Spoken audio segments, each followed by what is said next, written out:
The 70,000 spectators pack around the ring in the blistering sunshine. The championship belt of gold and silk is paraded for all to see, symbol of every heavyweight king from John L. to Willard himself. Gloves have been brought out now and fitted to their big-boned hands. The referee, Ollie Ficord, calls Willard and Dempsey from their corners for instruction. Now you can see what a difference there is in their size. Though a great athlete, the bronze challenger seems almost puny next to the giant he's about to fight. They listen quietly, almost without interest, to a story they know by heart. Sweat beading shoulders and forehead. The crowd waits tensely. Who'll win? Willard with his fine jab and smashing uppercut, or Dempsey with his speed and the best left hook of all time? Round one coming up. The timekeeper jerks his bell cord. Somehow it jams, and Willard doesn't hear the faint sound over the excited yelling. He pauses, looks around, puzzled, doubtful. Say, what's going on around here anyhow? Where's the bell? There it is. So the big fight begins, and Big Jess moves easily into action. The mahogany-hued Dempsey circles, moving in and out with cat-footed quickness. The champion wants to keep Jack at long range with his poking left jab, but Dempsey won't let him do it. He's never still for an instant, bobbing and weaving around. It looks like a test of speed against power, and Willard has no chance to get set against Dempsey's speed. At such a pace, there's a lot of missing and a lot of clinching. It's bound to be that way, but it's only a warm-up so far. Each is trying to figure out the other's defense, to open him up, nail him with a punch. The challenger crowds keeps on crowding. The instant he's in the open, he moves back again. His left whips in tirelessly and often. The blows miss or graze Willard. Dempsey hasn't the range yet. Jess holds whenever he can, but that's Jack's meat. Nobody's strong enough to tie him up for long, and trying to hit him is like trying to hit a sunbeam that moves away. Dempsey's hands are in motion all the time. Willard tries to block with gloves and forearms and elbows, but he's compelled constantly to retreat. What else can he do against the endlessly moving little man? And when you're going away, you can't do much damage yourself. A champion is supposed to make the fight, but try as he will, it's far beyond Big Jess. But he hasn't been hurt yet. For all the charging, for all the blows, the tall pine has suffered no injury. He's clever, knows how to handle himself, and in spite of his great size, he moves around quickly and gracefully. No, the little man won't get him. They maneuver around the center of the ring. Now watch. There's that big left, and Willard's down. Up, sure he's up. Dempsey heard him along the rope, beating away with both hands. There's that left again, and Willard's on the floor for the second time. The champion's dazed, groggy, but he's game. He's up again, the fist drumming on him. And down he goes. Falls along the floor like a wounded animal, crouching with his back half turned as he arrives. The mauler overwhelms him with a hysterical burst of fury that sends him to the floor for the fourth time. Dempsey stands over the stricken man, his fist cracked. The instant Willard knees are off the floor, Jack at him again. Jess is wide open. He has absolutely no defense. And he hits the deck again. Courage, just plain courage, instinct, whatever it is, flings him blind and staggering up to his feet.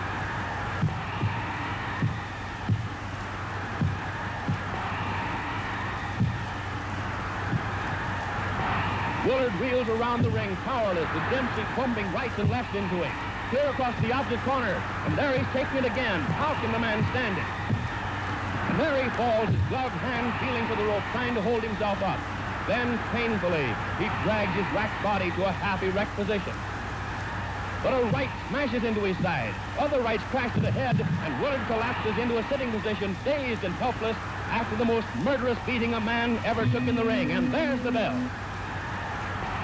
But no one hears it. Dempsey turns away. He seems doubtful, puzzled. Kearns and others rush jubilantly into the rope square. It's all over. The quickest heavyweight knockout on record. Jack hurries out of the ring to avoid the crowd. But the timekeeper and referee Ollie Ficord are yelling that it's not over. The bell had sounded before Big Jess was counted out. Where is the challenger anyway? Willard's chief second, Walter Monahan, and the other handlers have leaped into the ring to bring their man too. The champion seems helpless, but technically the fight is still on.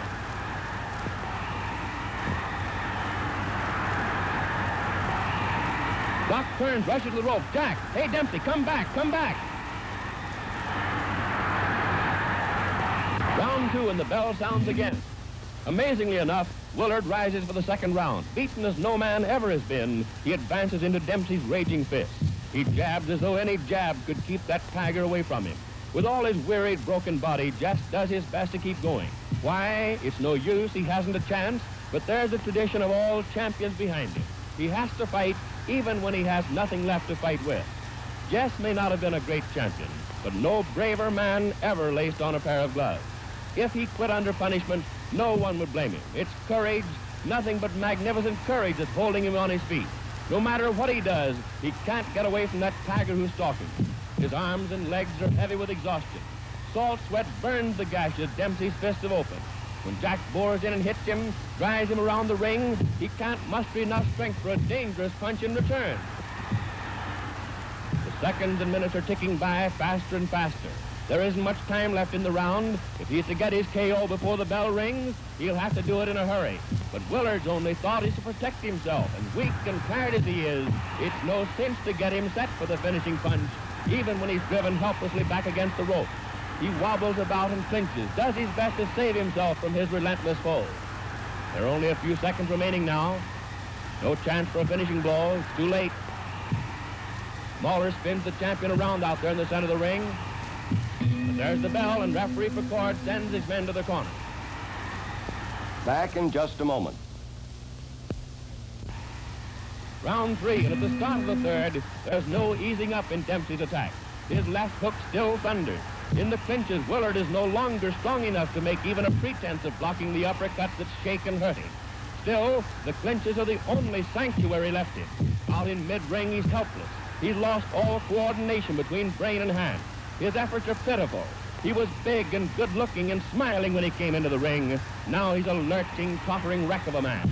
Dempsey beats at him, in the body, shifting his attack for a moment from that pitiful face. A new champion's being born here, born in the torrid heat among the yells of 70,000 spectators, born in blood and effort and pain. It's bad for Willard, taking the hammer blows of the ring's greatest puncher, but it's no picnic for the man who's winning either. His lungs strain, his heart beats in his throat, his arms are like lead, but still he carries on that deadly attack. He pours leather at the giant who should have gone down long ago, who would have gone down, but for the heart of a lion and the endurance of a buffalo. Even the spectators are beginning to flinch at the sight. This is no fight, it's a slaughter, a massacre. Big Jess has no more chance than a babe in arms. Look at the heavyweight champion of the world. His face is pounded almost to a pulp. His tired, dazed eyes peer through a mask of blood. It's dripped down over his body, stained his trunk, spotted his legs. Even Dempsey's smeared with the sanguinary fluid.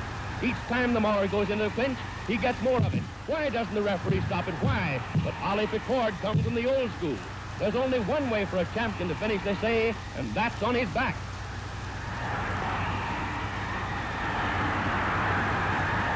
But the bloody, half-blinded Willard won't go down, not even when the tiring Dempsey's blows stagger and hurt him more and more. And again, the seconds are running out. The round's nearly over. And the impossible has happened again. Big Jess has lasted through this another murderous round with this roaring Dempsey.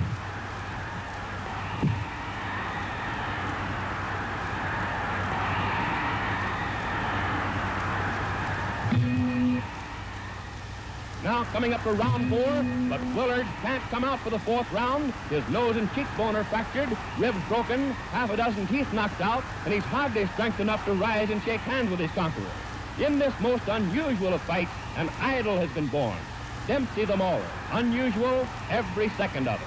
The bell failed to sound clearly at the start. The champion was knocked down 7 times in the first round. The challenger left the ring and had to be called back. Willard lost his title while sitting in his corner. Every minute is crammed with drama, as the ring is now with yelling, excited men. Dempsey's in everyone's minds and hearts.